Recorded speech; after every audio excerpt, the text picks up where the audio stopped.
हे बघा, इथून पुढच्या कालावधीमध्ये एकच सांगतो, तुम्ही गेवराईमध्ये आहात, तुमचा आमचा इतिहास विसरून चालणार नाही. तुमचं आमचं जातीची युती करावी लागेल. कशाची? जातीची युती करावी लागेल. हे कशाच्या जोरावर बोलतात? एकनाथ शिंदे कशाच्या जोरावर? ते मनोज जरांगे पाटलांना रेड कार्पेट घालतो, कारण सत्ता आहे त्यांच्याकडं. कारण त्यांचे आमदार 160-170 आमदार निवडून गेले. किती? 160-170 आमदार निवडून गेले. आणि तुमची आमची माणसं किती गेलेत? जी गेलेत ती कशी करतात माहितीये का? असं ओबीसीचं आंदोलन असलं असं पांघरतात, असं पांघरतात, तोंड लपून बुरखा घेऊन, हे नको नको नको नको नको नको नको म्हणतो. म्हणजे ओबीसीच्या आरक्षणाला पाठिंबा द्यायला 1-2 माणसं पुढे यावी. 1-2 माणसं कुठनं आलाय तुम्ही? बघा बाबा, तुमच्या मताचा अधिकार काढून घेतला का काय? बघा, आहेत ना तुम्हाला आम्हाला मताचा अधिकार? हा मताचा अधिकार विधानसभेला दिसला पाहिजे. कुठं दिसला पाहिजे? आता लोकसभेत एक दिवशी जरांगे पाटील काय बोललो सांगतो. खरं तर नाव सारखं घ्यायला नको आहे त्याचं, पण काय म्हणलं माहितीये का? म्हणला आम्ही 60% म्हणला महाराष्ट्रात. किती टक्के? 60%. आता त्यांनी कुणाकुणाला आतमध्ये घेतल्यानं बघायला आलं. म्हणतोय गावागावात ओबीसी आम्ही भाऊ आहे म्हणतो. काय म्हणते? भाऊ. म्हणला एक दिवशी तर मी ऐकलं, म्हणला आम्ही मोटरसायकलवर बसलो की मागं बसलो की म्हणला मी 50चं पेट्रोल टाकतोय आणि ओबीसी बांधव 50चं पेट्रोल टाकतोय, आणि म्हणला आमच्यात भांडण कुणी लावलंय?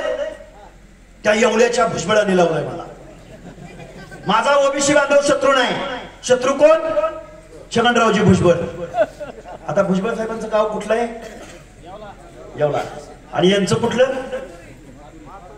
आता भुजबळ साहेबांचं त्याचं काय वैर असेल, वाद असेल? कारण भुजबळ साहेब तुमच्या आमच्या ओबीसीच्या आरक्षणावर बोलायला पुढे आले. आता ह्याच्या पलीकडे जाऊन सांगतो परत. म्हणला धनगर बांधवाने आम्ही भाऊ आहे म्हणला. ध्यान देऊन ऐका बरं का, जातीवर बोलत नाही मी. धनगर बांधवाने आम्ही भाऊ आहे म्हणला. काय म्हणला ते? म्हणला हाकेम उपोषणाला बसले. नाव नाही घेतलं माझं, लय भ्या वाटतंय त्याला, माझं नावच घेत नाही. अरे जरांगे, तुझी तर लायकीच नाही.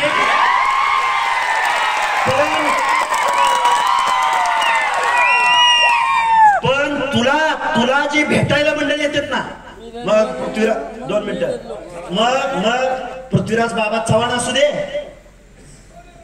नाहीतर अशोकराव चव्हाण असू दे, नाही कोण पण तुझा तज्ञान, तो सुक्रे समिती सुक्रे असू दे, नाहीतर तुझा तो सराटे का खराटे का कोण तर नावाचा माणूस आहे त्याला घेऊन. का बोलतोय हे सगळं? म्हणला या माणसानं म्हणला एसटीचं आरक्षण जर उभं केलं असतं, काय म्हणला? एसटीचं आरक्षण की उभं केलं असतं तर म्हणला आतापर्यंत एसटीचं यांना आरक्षण मिळालं असतं म्हणला. अरे आमच्या 4 पिढ्या खपल्या धनगरांच्या एसटीचं आरक्षण मागता मागता. तू आम्हाला सल्ला द्यायला चोद्या. आता पुढे सांगतो, धनगर बांधवाला ह्यात तो बाजूला काढायचा. काय करायचं? मग ओबीसीची चळवळ काय होत्या? दिली होती फोडा आणि जोडा. इंग्रजांकडे ह्या अवलादी इंग्रजांकडे होत्या ना. इंग्रजांची नीती अशीच होती. आता अवलादी का म्हणतोय ते सांगतो. हा माणूस बीड जिल्ह्यामध्ये भाषणाला आला होता. काय म्हणा? आम्ही 96 कोळी मराठी, 96 कोळी मराठी, आम्ही क्षत्रिय मराठे. अरे दादा, अरे जन्म कुणी द्यायचा? देवानं दिला, नीतीनं दिला.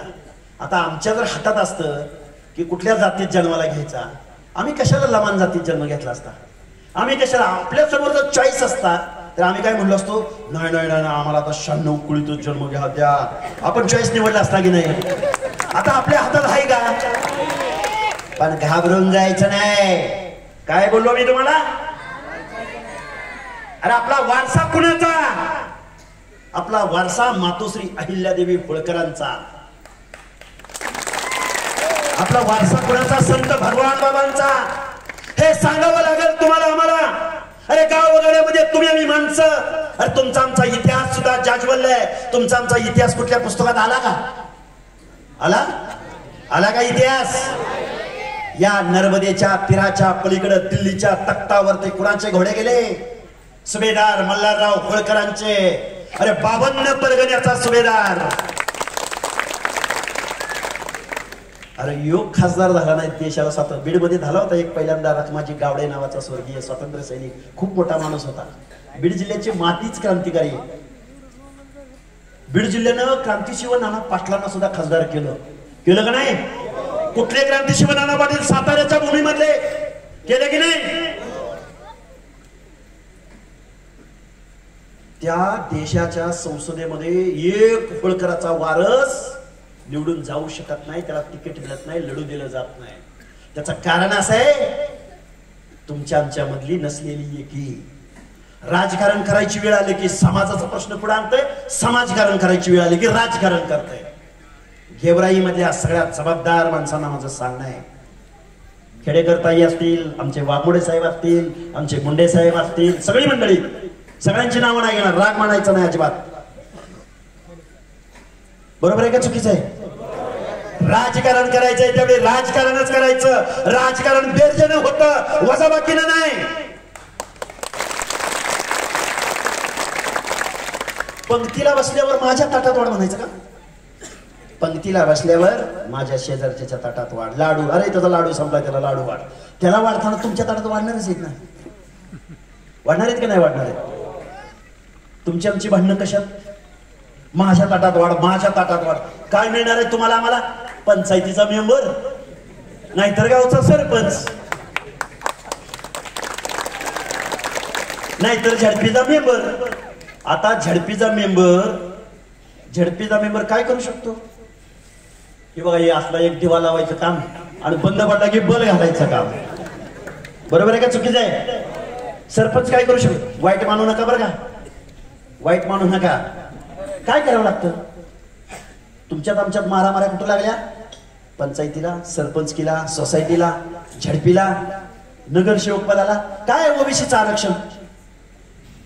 म्हणला ती महादेव जानकर म्हणला तिकडं आलंय आणि आमच्या ओपनच्या मतदारसंघात उभं राहिलंय. म्हणला कुठं? ओपनच्या. त्याला हे माहित नाही की ओबीसीला अरे लोकसभेला, विधानसभेला आरक्षण नसतं. काय